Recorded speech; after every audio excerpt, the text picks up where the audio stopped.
Good morning, and thank you for joining me on the Path to Liberty. This is the Fast Friday edition of the show for June 19th, 2020. Today, we're talking about the most dangerous character to liberty. I'm going to share with you what James Otis had to say about this back in 1767. I've had my own thoughts for a while, and I've been thinking about this off and on over the years, but after reading and rereading what he had to say a few more times recently, I think I might be moving a little bit more in his direction. Anyways, first of all, before getting to that, my name is Michael Bolden. We broadcast live every Monday, Wednesday, and Friday at 9:30 a.m. Pacific time from here in my home office and studio in downtown Los Angeles for the 10th Amendment Center. You can find all of the archives for the show. We've been doing it for almost 2 years. All the different platforms we're on. We've got live streaming video, archive video, and then we have the audio-only podcast edition. You can find ways to follow us, our social media channels, our email newsletter, and even ways to support us like our membership program, which starts out as little as $2 a month, and we make it go a long, long way. You can find all that information and more over at the show homepage, which is 10thamendmentcenter.com/path to liberty, all spelled out. 10thamendmentcenter.com/path to liberty. And look, I couldn't be more grateful for you spending some of your time with me today, but since it's Fast Friday, I promise to not take up too much of your time. Let's see if I can get this done in the next 10 to 15 minutes. Now, last week I did an episode on what many of the leading founders and old revolutionaries advised as how to deal with unconstitutional acts, and that is resist. And I kind of glossed over this short quote, and I think I may have even said at the time I should get into this a little bit further in an episode in the near future, or maybe a couple days later. This one from James Otis, writing, it was from a series of papers he wrote in 1767. This was in April. I think the pseudonym he used was Freeborn American. And he said, when our rights are invaded, it is high time to throw aside prudence. But the full context of that whole paper, Otis was talking about in this section what he considered to be the most dangerous character to liberty. And I've gone back and forth on who that might be. Is it the politicians? Is it just all politicians, especially when you're thinking about our situation where we live under the largest government in the history of the world? Any politician who's running that show or participating in it is a serious part of the problem. They are very dangerous to liberty. Is it their financial backers, people who give them money? The Federal Reserve, for example. Is it the people who continue to vote for them? Because, like, lesser of two evils approach, because it keeps getting bigger and bigger. That strategy is not working well, obviously. Is it the deep state, the people who want more government, demand more government for every problem under the sun? Is it the left? Is it the right? What about people who tell you they love the Constitution, but refuse to actually consider what the founders had to say, or throw aside the founders anytime the founders' views don't fit with their own?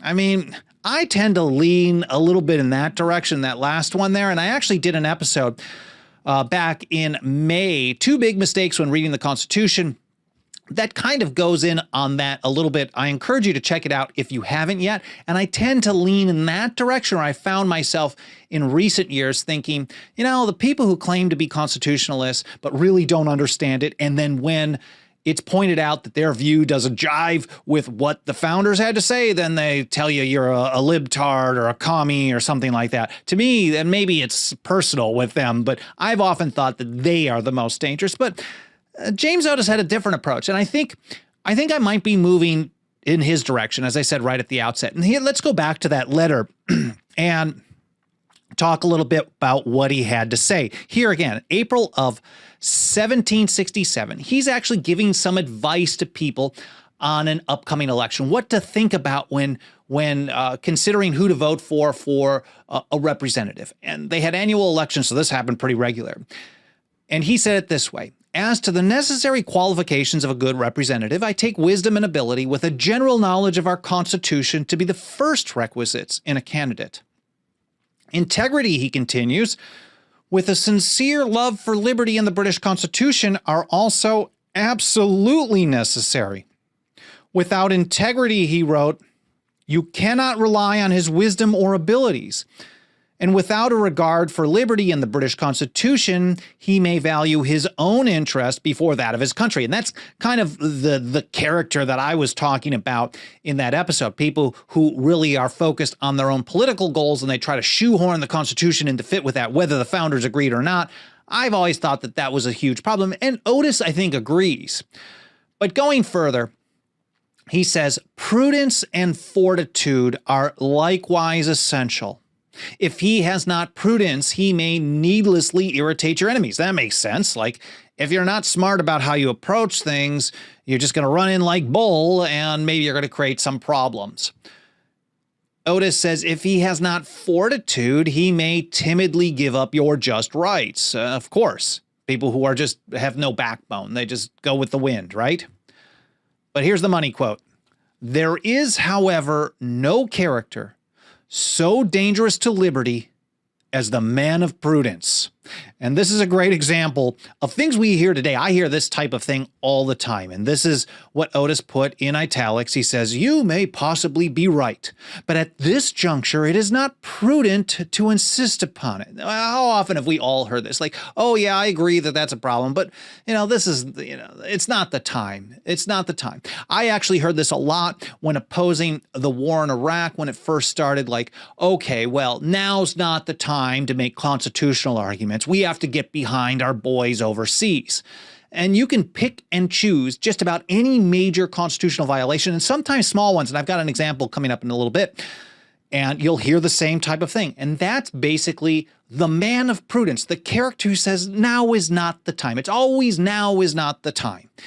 And Otis says this is the language of artful courtiers maybe, and has done more hurt than can well be imagined. And that brings me to that other example, the bump stock ban of 2018.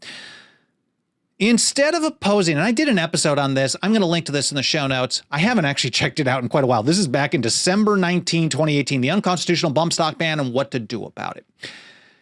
And instead of opposing it as they should have, when the last, or they probably would have when the last guy was in office, the red team mostly turned a blind, almost across the board, turned a blind eye to this executive rulemaking, unconstitutional power in the executive branch to the ATF to just ban this product.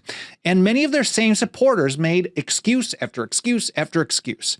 I don't care about this. There are much more important things. This is just a kiddie toy. I don't need it. It's unimportant.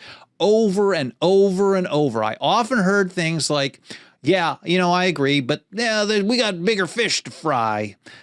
So they would just let it happen.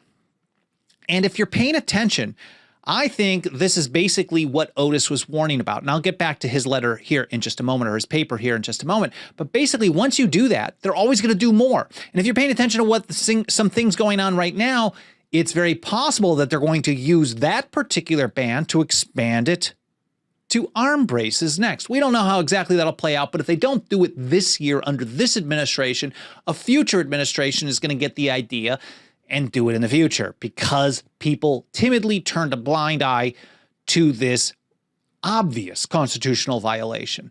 Going back to James Otis, he put it this way: a free government never degenerated into tyranny all at once. It happens step by step. It is the work of years, he writes. There is nothing, however, will in the end more surely work the destruction of liberty than a prevailing opinion that it is better tamely to submit than nobly assert and vindicate our privileges.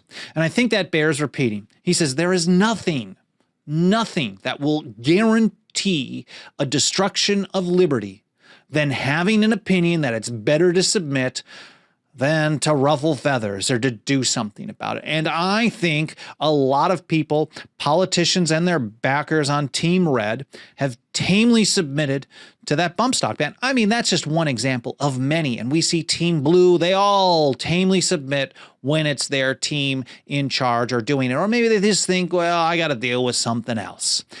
And Otis he just didn't mince words at all.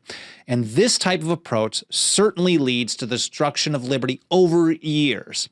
And his great friend Samuel Adams, and Otis and Adams worked together for a long time. They wrote the famous Massachusetts Circular Letter together. They did a lot of organizing together and on and on. Samuel Adams put it almost the same way in October of 1771, writing as Candidus in the Boston Gazette. And he wrote it this way: let us remember that if we suffer tamely a lawless attack upon our liberty, we encourage it and involve others in our doom. I'm curious what you guys think. I'm leaning towards this direction rather than the person, or let's call them the character, who advocates more government all the time. We know what to expect from them. We know how to oppose them. I think more dangerous than that is the person who claims to be in support of the Constitution, but either lies about it, is ignorant, refuses to research it, refuses to care what the founders had to say, doesn't change their view when it's pointed out that the founders disagreed with them or the Constitution doesn't authorize what they think. I think that's a very, very dangerous character as well. But maybe James Otis is correct. The person who knows there is a problem, the person who is aware that there's a violation of liberty, a violation of the Constitution happening, and is willing to turn a blind eye, willing to let it happen because they either like the people in power, they just think it's too small of an issue, or now is not the time, we're at war, is one that we've heard over and over and over the years. Maybe that is them. I don't really know. I'm curious what you think, whether you leave your thoughts in the comments or send me an email, team@10thamendmentcenter.com. I'm very interested in what you have to say. And maybe I haven't even thought of all the other options, or what's your view on what James Otis had to say. Either way, I hope you guys found this interesting, educational. I hope it made you think a little bit, get the wheels turning. It definitely is for me. I think when we get down to it, that really is the most important. We don't have to all agree on what's the worst, what's the best, what's the most dangerous, and all that stuff. But as long as we're talking about it, we're thinking about it, and we're on guard against that type of thing when we take action to advance liberty, because it can't just be talk. We actually have to take action in the short, medium, and long run. Anyways, if you enjoyed the show, you found it interesting, all that stuff, if you like what we're doing at the TAC, there are a number of free actions you can take to support us. You can help us spread the word by smashing a like button, by leaving more comments, whether it's live or in the archive. I read them all. I don't get back to a large percentage of them, but I do read through them, and I get a lot of ideas for future episodes when I do that. You can get notifications on podcast platforms like iTunes, leaving reviews. All of those things, they trigger the algorithm of the platform you watch or listen on, and it tells that algorithm to show the program to more people, and it really is helping us get more and more reach every single week and month as this keeps going. And if you really want to kick in, we make our membership program as cheap as possible, because obviously with the Federal Reserve destroying purchasing power day in and day out, 96% down, if not more, I understand that it's not easy. So if you don't feel any pressure, but if you do have the ability to pitch in financially and help us out, I would be extremely grateful for any consideration you can give. $2 a month is where it starts. You can do a lot more than that if you want, but that's where it starts. You can find all the information to support us over at 10thamendmentcenter.com/members, all spelled out, 10thamendmentcenter.com/members. I am very grateful for you spending some time with me today. I hope you have a great weekend, and I'll see you next week here on the path to liberty.